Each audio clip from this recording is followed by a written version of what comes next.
Hello my friends, Doidle of RoundSquare here, and welcome back to another Let's Play Planet Coaster. So I've done a few things off camera since the last episode. Basically, we've had to move the ride that we had down here. What's this one? The Rocktopus. We had to move that from its original home, which is still up here. Now it's just abandoned land. Very cool. I wanted to keep that there because I will be moving it back. I've put in a few more rides, as well as a couple of little amenities. Oh, that's not good. Let's just let's fix those bins quick. And basically, I've been juggling things off camera until we got to the point where we're actually making a little bit of a profit each month now. So we're not just constantly struggling, and yeah, we're actually getting somewhere now, which is very good. Okay, so basically, the next major project for the park will be to develop this area over here and create the pirate town that we're doing and the underwater or beachy tropical lagoon sort of thing. But that's going to take some time. I've got some money now, which is the best that I have had since starting the park and getting things running. So I think we need to, for the time being, let's just focus on getting things looking nice in the centre of town, as it were. So first things first, let's try and give this some better infrastructure. So we're going to actually join up these bits here. And this will act as the defining boundary for the historic centre. And I found this nice little ride here, which is some hot air balloons, which I didn't even notice when I first played it, but I think that fits in really nicely. So yeah, that very much fits the vibe. So we'll basically have some buildings going up here, and then there'll be like a little central courtyard, and this is where the balloon landing pad will be. Yes, so it's coming together. As you can see, I've had to be very no frills with this thing here. I've got these magical warping toilets. It's just the abyss. This just connects up to a black hole somewhere in the universe. You just go in, do your business, whoosh, into the hole it goes, and yeah, fantastic. Who knows? But it's great at saving space. And we have also got in a couple of vending machines now. This is a new addition since I last played, which is very cool, because I always struggle with shops with regards to making a profit, because you obviously have to pay for a sales co-worker to be there, to actually man it. But this time, I could just have these little vending machines instead. I mean, look how charming this is, a little popcorn machine. It's perfect for this part of the park. I'm so excited to have that there. And yes, we're now earning enough money that we can actually employ a cleaner for the park and a mechanic full-time. Now, what I've had to do before this point is basically, I would just keep the park going, and then as soon as a ride broke down, I would hire a mechanic. As soon as he fixed it, get rid of him. Just temporary contract work, which obviously is not very good because it means that they can't inspect the rides and keep them running smoothly. But yeah, you know, it was desperate times, so we just had to do what we could. So, for the time being, we are going to make the little green, the little park, that's going to go around this. It even remembers this as one of my favourites. I love these topiary hedges, purely because you can make essentially boundaries with them. That's what I love about them. So I could put one there, put one there. And basically what I want to do is just try and actually make this look a bit like a garden. Like a little park, a little village green sort of thing. So basically what I want to do here is create essentially a hedge border for the park. I need to move this popcorn stand, but I'm not entirely sure where I should move it to. I might put it in front of the carousel. So I'll pop it in there. In fact, to be honest, I could probably put in a little thing here, and maybe there's enough space to put a couple of benches around it as well. That would be nice. And I could have it maybe so there's a little twisty, windy path that goes through here, maybe, and have little areas for seating. That would be quite nice. For the time being, let's pop down a couple of benches, shall we? We don't have a single bench in the entire park. Okay, Now we want to put a nice little path through here. I think we'll probably make it not cobblestone. We'll make it a brick. Although maybe that sandstone's quite nice. Oh no, that looks a little. No, it looks a little bit too modern, I reckon. Let's have something like that. Yeah. Perfect. Look at that. And then we can have in here. Perhaps maybe this leads off to a little gazebo or something. That would be nice. Let's make that. Whoa! Oh, gee, no, that's not what I'm wanting to happen. Oof. Oh, I wonder. Let's see. Scene, statues. Ooh. Oh, this would be a great place to put a little statue. Or a fountain. Oh, I do be vibing that. Oh, look at that. I have to incorporate this somewhere. Oh, yes. We'll definitely have a Wild West town. Anyway. Now, these little Victorian toilets suit very nicely this area. Maybe we will put them in. Maybe. When I can afford it. Oh, can I put a tree in the middle there? That would be lovely. Trees.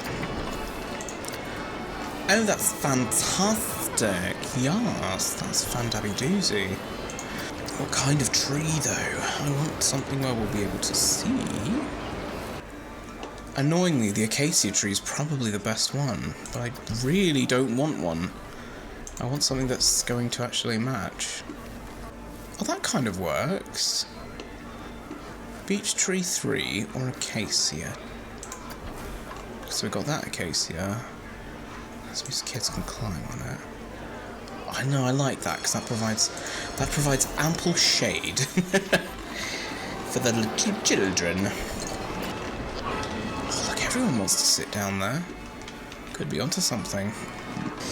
Right, I would like it to be known that I know nothing about good landscaping, so just gonna go for it, I guess.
Now I will say placing hedges is both parts relaxing and infuriating. Because it's just so laborious, it just takes too long. But the finished result is so worth it.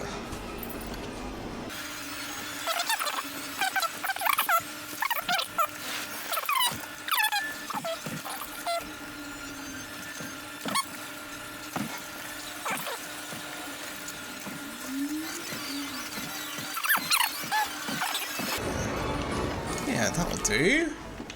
Yeah, I like that. That's nice. Cool. And then hopefully this means that because I've decorated the area around the ride itself, it should have, yes, so it's got queue scenery ratings, and that's what, well, it says right there, the prettier your queues look, the more they are valued by guests. So the nicer queues you have, the more people will want to ride the rides because you've spent time theming it, and that is just great. So that is looking good. I probably won't bother doing these two purely because they will be moved eventually up to here. Ooh, clock tower. Oh, that would look so nice because it's kind of fantasy. Interesting. Maybe I could have this looking more like a European town instead for the centre. Ideas are forming. Right, well, we need to start making some buildings for this street. Most specifically to act as the entrance and exit to this right here, which I'm going to have as kind of like an auto shop. Yes, this is going to take a while, so I apologise in advance.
I say, what is happening here? Are they stuck? What's going on? So I've been building the ride entrance for a long time, and slowly the screaming has been getting louder and louder. And is that me? It's me! Oh no, I'm stuck in there too. Oh no! Genuinely, I don't know what their deal is. Can they not get out? Should I move the bins? If I move the bins, can they get out? I don't understand. There's nowhere for me to go. Is it the benches? Do they have an issue with the bench? Right, maybe let's just put that there. And we'll put this one over here. Let's just try and fix this. Dude, what's your beef? What is the matter? Genuinely. Is it this? Is it the bush? Is it the cake bush? What? What is the problem? Is it the popcorn machine? If we put that there. Right, they're disappearing now. What the hell? Is it the path that has an issue with? Okay. Everything's fine, it seems. What the hell was that? I'm only going to put it straight back. Right, so I think we've come up with a little something for this ride. So I've basically created the like the auto repair shop, which it doesn't have a floor, unfortunately, but it's just to give the queue for the ride a bit more interest. I'm probably not going to be happy with it for too long, so I'm probably going to go and change it at some point. But yeah, you enter through in this way. You're going to go through to the testing yard, and you'll basically come out the side of the building here, and then eventually this is all going to be like, I'm going to try and make it look tarmacked or something, and then you're just going to have the backs of the buildings for the street kind of going behind. And I may fence this off or something. I'm not sure. But then you'll exit the building, come out through this Kooky Capers crashed vehicle scene, and pass through the archway back into the park. I'm sorry this was quite a long video, and I'm sorry it's taken so long to get out. I've actually reset my computer in the meantime to try and fix the issues I've been having with crashes, and for the time being it seems to be okay, so fingers crossed we can continue this unheeded. But yeah, I really like how this is starting to turn out. It looks a bit like starting to look like a little village now, and we have good money now because it took so long to build this. So the coffers are filling up nicely, and as I said before, I'm not going to bother decorating these rides. They are just going to be moved back up to their original place up here, into what will be the Pirates Cove area on the right hand side, and this kind of tropical lagoon on the left. So I am very much excited for that. So yes, I think that's a pretty good place to leave it for this episode. So thank you everybody so much for checking this out with me. I really do appreciate you coming with me on this happy little journey. It's nice to get out and about for a little bit, even if it's just to a fake little town, if nothing else. So thank you everybody so much, and I'm going to see you all in the next one. Have a great day, everybody.